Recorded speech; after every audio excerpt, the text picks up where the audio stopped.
হারুন চাচা আর ম্যাজিক বীজ। সূর্য ওঠার দৃশ্য, পাখিরে ডাক, গ্রামের মাঠ।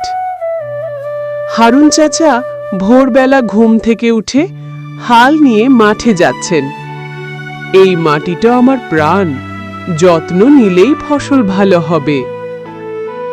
মাঠে কাজ করার সময় হঠাৎ এক বুড়ো লোক এসে হারুন চাচার হাতে একটা অদ্ভুত রঙের বীজ দিয়ে যায়।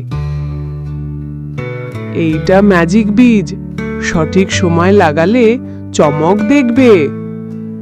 হারুন চাচা একটু হাসেন, কিন্তু বীজটা রেখে দেন। বৃষ্টির পর হারুন চাচা সেই বীজটা রোপণ করেন।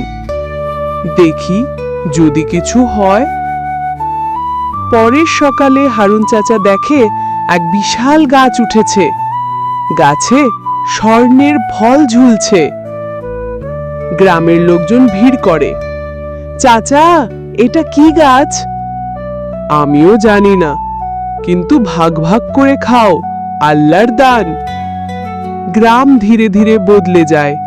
কেউ আর না খেয়ে থাকে না।